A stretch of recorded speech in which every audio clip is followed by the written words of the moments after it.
दोस्तों, कैसे हैं आप लोग। मैं विशाल कुमार एक बार फिर से स्वागत करता हूं आपका इस आज के वीडियो में। तो आज हम लोग पढ़ेंगे बैक्टीरिया के बारे में कि बैक्टीरिया होता क्या है, इसका यूज़ क्या है, इसके स्ट्रक्चर क्या क्या होते हैं, इसकी प्रॉपर्टीज़ क्या क्या होती है, ये कितने टाइप्स का होता है। तो चलिए बिना टाइम को वेस्ट करते हुए हम लोग सीधे आज के टॉपिक को स्टार्ट करते हैं।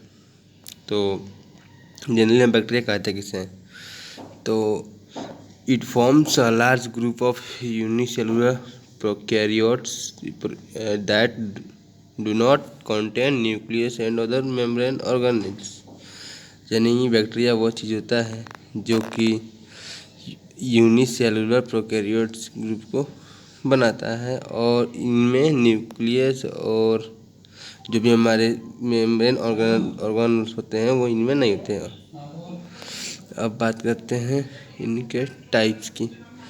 तो ये इनके टाइप्स होते हैं एराकियोबैक्टीरिया एंड यूबैक्टीरिया, एंसेंट बैक्टीरिया जिसे और हमें यू बैक्टीरिया को ट्रू बैक्टीरिया के नाम से भी जानते हैं। तो अब देख लेते हैं कि स्ट्रक्चर का बैक्टीरिया का स्ट्रक्चर होता कैसे है। तो जनरली बैक्टीरिया का स्ट्रक्चर आपको देख पा रहे होंगे कि इसका स्ट्रक्चर बैक्टीरिया का होता कैसे है। आप लोग इसे एग्जाम में आसानी से ड्राइव भी कर सकते हैं।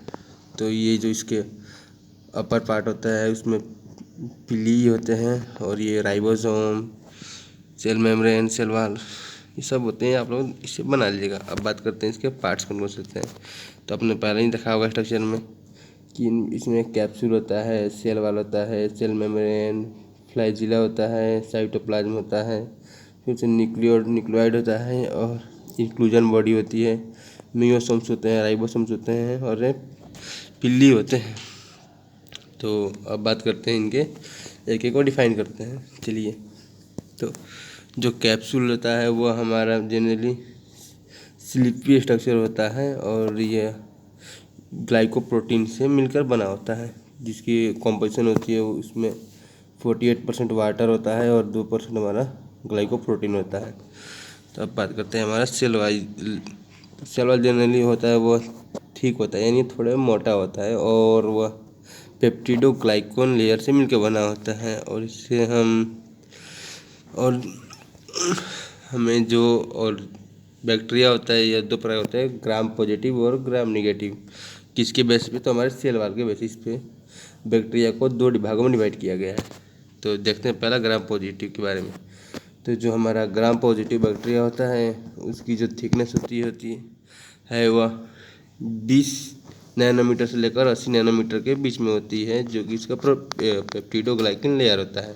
वहीं जब बात करते हैं हम ग्राम निगेटिव बैक्टीरिया की, तो जो इसकी थिकनेस होती है सेल वाल की तो वो 7 से 8 नैनोमीटर तक की होती है।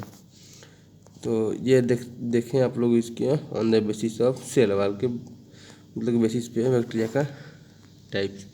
अब देखते हैं सेल मेम्ब्रेन। तो यह एक पतली लेयर होती है प्रोकैरियोट सेल में होती है बैक्टीरिया के, और यह फॉस्फोलिपिड्स लेयर से मिलकर बनी होती है और यह सेमी परमिएबल मेम्ब्रेन की तरह वर्क करती है। अब बात करते हैं यहाँ ज़्यादातर बात करते हैं हम साइटोप्लाज्म की। तो यह एक लेस डेवलप, यानी इसमें जो न्यूक्लियस होता है वह पूरी तरीके से डेवलप नहीं होता है, तो इसलिए हम इसे न्यूक्लियाइड भी बोलते हैं। और न्यूक्लियाइड जो होता है वह 60% DNA और 30% RNA तथा 10% हमारा क्या करता है, प्रोटीन को कैरी करता है। तो ये हो गए जो हमारे साइटोप्लाज्म के, ये जो तीनों हो गए, जो साइटोप्लाज्म के हमारे कंपोजिशन हो गए। वहीं बात करते हैं हम इंक्लूजन बॉडी की। तो जो हमारा इंक्लूजन बॉडी होता है वह जनरली उसका क्या वर्क होता है कि वो जो भी हमारा फूड होगा तो उससे यह बैक्टीरिया के फूड को यह स्टोर करता है। और वहीं बात करते हैं जब हम राइबोसोम की, तो राइबोसोम्स होते हैं वह प्रोटीन सिंथेसिस में हेल्प करते हैं और ये जनरली बैक्टीरिया में होते हैं। यह हमारे 70 इस टाइप के जो होते हैं राइबोसोम वही बैक्टीरिया में मोस्टली प्रेजेंट होते हैं। अब बात करते हैं मियोसोम की। तो मियोसोम स्लाइटली जो होता है वह सेल वाल के अंदर पाया जाता है और यह हमें क्या होता है कि सेलुलर रेस्पिरेशन में बैक्टीरिया को हेल्प करता है। वहीं बात करते हैं हम फ्लाजेलम की, तो यह 15 से 20 नैनोमीटर लंबा और हेयर लाइक स्ट्रक्चर होता है, और इसकी जो डायमीटर होती है वो 2 से 5 नैनोमीटर तक के होती है। और यह जो होता है यह एक एंटीना के जैसे कार्य करता है, जो बैक्टीरिया को सिग्नल भेजता है फूड और डेंजर या फिर लोकोमोशन के तौर पे। अब बात करते हैं इसके पीली, जो कि इसके अपर सरफेस पाया जाता है। तो ये भी एक हेयर लाइक स्ट्रक्चर है, जिसकी हम बात करते हैं अगर इसकी स्ट्रक्चर या फिर इसकी साइज़ की, तो 8 से 10 नैनोमीटर के बीच होती है। तो जनरली हमारा जो पिल्ली होता है, इसका काम होता है एक बैक्टीरिया को दूसरे बैक्टीरिया से अटैच करना, और यह बैक्टीरिया के बीच कम्युनिकेशन का भी काम करता है, और जेनेटिक मटेरियल का ट्रांसपोर्टेशन में यह हेल्प करते हैं। अब बात करते हैं हम study of ultra cellular and morphological classification of bacteria. तो जनरली बैक्टीरिया जो होते हैं वो मॉर्फोलॉजिकल क्लासिफिकेशन के तौर पे इन्हें हम लोग डिफरेंट पार्ट्स में डिवाइड करते हैं। तो चलिए देखते हैं पहला हम ट्रू बैक्टीरिया। तो ट्रू बैक्टीरिया में क्या होते हैं कि 2 टाइप्स होते हैं हमारे जनरली, एक स्फेरिकल होता है और दूसरा रॉड लाइक होता है। तो स्फेरिकल को हम कोकस और कोकी बैक्टीरिया के नाम जानते हैं, जबकि रॉड को हम बैसिलस बैक्टीरिया के नाम से जानते हैं। तो वहीं अब बात करते हैं कि कोकस में मतलब कितने टाइप्स होते हैं, यानी जो स्फेरिकल होते हैं वो कितने टाइप्स के होते हैं। तो पहला होता है मोनोकोकस, जिन एक होते मोनो हो गए, डिप्लोकोकस हो गए, डिप्लोकोकी हो गए, टेप्टा हो गए, स्टेप्टोकोकी हो गए, स्टेप्नोकोकी हो गए और स्टाफिलोकोकी हो गए। वहीं जहाँ तक बात है अगर करते हैं तो बैसिलस या फिर रॉड लाइक बैक्टीरिया को, तो यह आप देखो इसके भी मतलब कुछ ऐसे ही पार्ट्स हैं या फिर टाइप्स हैं। हम बात करते हैं फाल्स बैक्टीरिया के।